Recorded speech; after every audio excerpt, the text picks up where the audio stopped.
Hello everyone, welcome to Legal Darshan. In today's video, we are going to discuss about human rights and their evolution across the world and what initiatives the United Nations has taken into this regard. Human rights are those fundamental and inalienable rights possessed by every human in the world at large.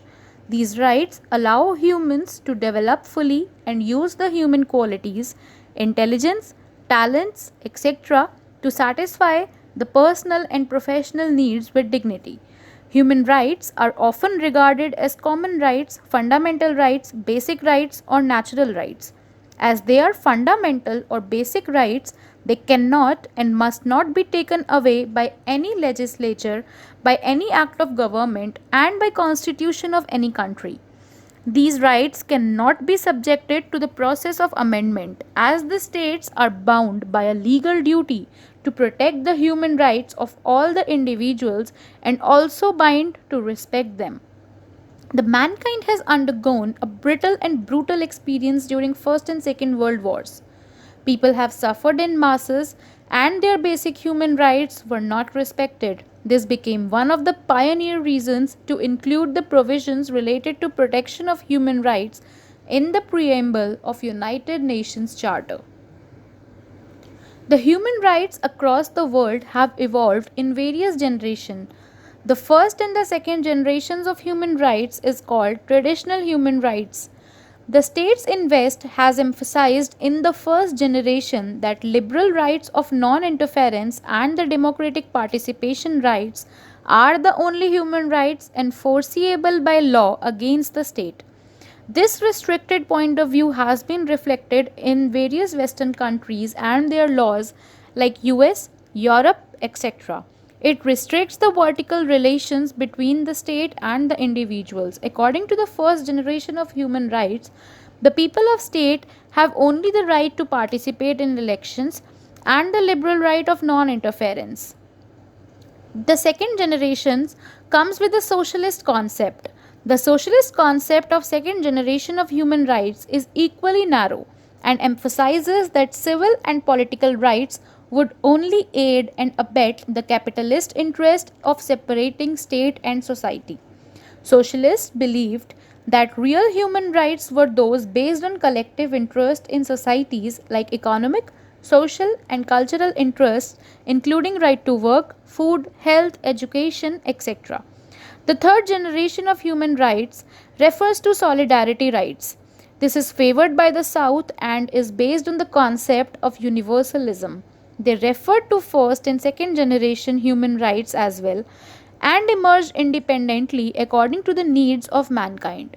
These included rights to self determination, right to peace, right to development, right to environment, right to sustainable development, etc. The fourth generation of human rights refer to the rights that relate to genetic engineering, rights deriving from exploration and exploitation of cosmic space, and rights that can be said to belong to future generations as a whole. There are two dimensions to understand human rights. One is vertical and another one is horizontal. In the vertical dimension, the human rights relate to only human rights and not to human responsibilities. It only includes the duty of state to protect the rights of individuals. It is favored by the states in West. In horizontal dimension, the human rights are inclusive of duty of states towards individual and also the duty of citizens towards the states. They are favored by the states in South. Concluding all the four generations of human rights, the United Nations had made a universal declaration of human rights that consists of a preamble and 30 articles covering both civil and political rights and economic, social, and cultural rights. The provisions of UDHR on human rights were transformed into International Conventional Law and International Convention on Human Rights and is also known as International Bill on Human Rights in 1966. The International Bill of Human Rights consists of UDHR, the International Covenant on Civil and Political Rights, that is ICCPR 1966, The International Covenant on Economic, Social and Cultural Rights, that is ICESCR 1966, and an optional protocol to International Covenant on Civil and Political Rights 1966.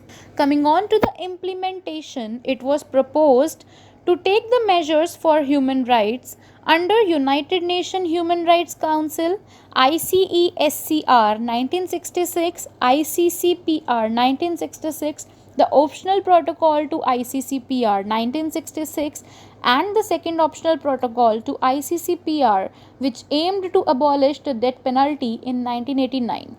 Under Human Rights Council, any human of any member state of United Nations may send a petition against his violation of human rights to United Nations. Under ICESCR, state parties have to submit the reports on measure adopted by them in obligation to undertaking of the Covenant of Economic, Social and Cultural Rights. The implementation of cultural, economic and social rights depend upon the state and its development. ICESCR 1966 embraces rights like right to equal pay for equal work, right to education, right to favorable work conditions, etc. Under ICCPR, which is the International Covenant on Civil and Political Rights 1966, the machinery to carry out implementation of ICCPR, Human Rights Committee has been established. It embraces the rights like prohibition of slavery, right to live with dignity, right to liberty, etc. The 18 members Human Rights Committee implements the human rights recognized under the Civil Covenant in three ways: by the system of reporting, second by the interstate communication system, and by the reconciliation or conciliation procedure. Under optional protocol for International Covenant on Civil and Political Rights 1966, the Article 1 provides that a state party to the covenant becomes a party to a present protocol and recognizes the competence of committee to receive and consider communication from individuals who are subjected to the jurisdiction and who claims to be a victim of violation by that state party. Under second optional protocol for International Covenant on Civil and Political Rights in 1989, the concerned issue was abolition of death penalty in the member states of United Nations.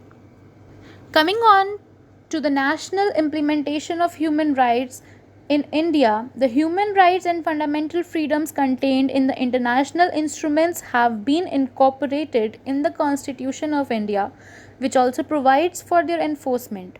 Part 3 of the Constitution provides fundamental rights which are majorly inspired by the human rights like right to equality, right to life, abolition of child labor, freedom to choose work or profession, freedom to choose religion, etc. Article 39D provides that equal pay should be granted for equal work. Besides Constitution, various steps have been taken for abolition of bonded labor, rural indebtedness and untouchability. Land reforms, minimum wages, etc. are some other legislative measures to prevent discrimination in the employment. National Human Rights Commission and some state human rights commission has also been formed in India to protect the human rights of individuals. It is not only the legislation and commission which has been framed but also the judicial pronouncements in India which has upheld the importance of human rights.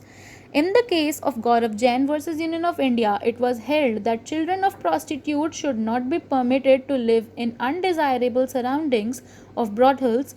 Hostels and reformatory homes were prescribed to be made available to them, especially to girls, to protect them from being admitted into the profession of their mother.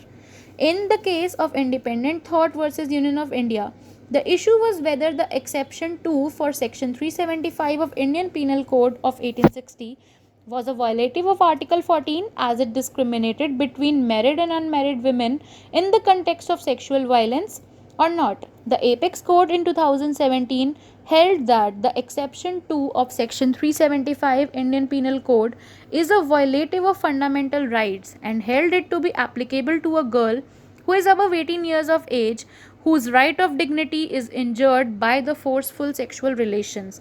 In the case of K.S. Puttaswamy versus Union of India, right to privacy has been held as a major right under Article 1 to live the life with dignity. In the case of Vishakha versus State of Rajasthan, the Supreme Court laid down various guidelines to prevent the sexual harassment of women at her workplace.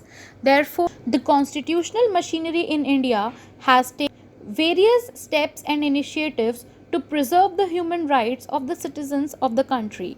This was all for today's video. I hope you liked it. If you liked the video, please don't forget to like, share, subscribe and comment below in the comment box. For any suggestions, feedbacks, queries, you may contact us at legaldarshan@gmail.com. Thank you. Have a nice day.